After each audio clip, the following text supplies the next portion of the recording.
আজকে আমাদের special recipe দেশি হাঁসের মাংসের রেসিপি বানানোর জন্য ভিডিওটি শেষ পর্যন্ত দেখুন। হাঁসটাকে কেটে গরম জলকে ফুটিয়ে হাঁসের পালকগুলো পরিষ্কার করে চামড়া সহ কেটে নিলে বেশি সুস্বাদু হয়। মাংস রান্না করার জন্য প্লেটে মশলা সাজিয়ে নিয়েছি। এক এক করে সব কটি উপকরণগুলো মিক্সিতে পেস্ট করে নেব।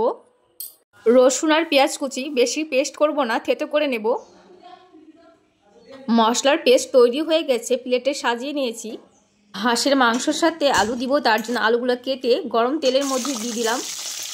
সামান্য পরিমাণ হলুদ গুঁড়ো, সামান্য পরিমাণ লঙ্কা গুঁড়ো, স্বাদ মতো লবণ দিয়ে আলুটাকে ভালো করে নেড়ে চেড়ে ভালো করে ভেজে নেব। আলুগুলোকে বাদামি করে ভেজে নিয়ে কড়াই থেকে তুলে নিচ্ছি। ভেজে রাখা আলু তেলের মধ্যে হাঁসের মাংসগুলো দিয়ে দেব। হাঁসের মাংস করার জন্য যে মশলাগুলো পেস্ট করেছি সেসব মশলাগুলো সব দিয়ে দিলাম। পরিমাণ মতো হলুদ গুঁড়ো, 2 চামচের মতো লঙ্কা গুঁড়ো দিয়ে দিলাম। পরিমাণ মতো লবণ, পরিমাণ মতো তেল দিয়ে হাঁসের মাংসগুলো ভালো করে মাখিয়ে নেব। ভালো করে মাখানো হয়ে গেলে জিরে বাটার জলটা দিয়ে ভালো করে মেখে আধা ঘন্টার জন্য রেখে দেব। আধা ঘন্টার পর গ্যাসটা অন করে কড়াইটা গ্যাসের উপর দিয়ে 5 থেকে 6 মিনিট পর ঢাকনাটা উঠিয়ে ভালো করে নেড়ে চেড়ে নিতে হবে যেন কড়াইতে মশলাগুলো না লেগে যায়। তার সাথে কাশ্মীরি লাল লঙ্কা দিয়ে ভালো করে আবারও ভালো করে সুন্দর করে নেড়ে চেড়ে নিতে হবে। হাঁসের মাংসকে বারবার ঢাকা দিয়ে কষাতে হবে, তার জন্য আবারও ঢাকা দিয়ে দিলাম। কিছুক্ষণ পর ঢাকনা উঠিয়ে বারবার নেড়ে চেড়ে দিতে হবে যাতে কড়াইতে মশলাগুলো না লেগে যায়। দেখতেই পাচ্ছ খুব সুন্দর কালার চলে এসেছে, তার জন্য আবারও ভালোভাবে সেদ্ধ হওয়ার জন্য ঢাকা দিয়ে আবারও ঢাকনা উঠিয়ে ভালো করে নেড়ে চেড়ে নিচ্ছি।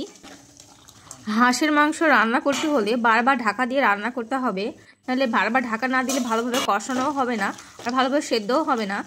দেশি হাঁসের মাংস রান্না করতে হলে ভালো করে মাংসটাকে ভালো করে কষাতে হবে।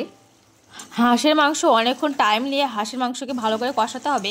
কষাতে কষাতে অর্ধেক মাংস ভালোভাবে সেদ্ধ হয়ে যায়। দেখতেই পাচ্ছ খুব সুন্দর কষানো হয়ে গেছে, কালারও ভালো চলে এসছে। ভেজে রাখা আলুগুলো দিয়ে আবারও ভালো করে কষিয়ে নিতে হবে।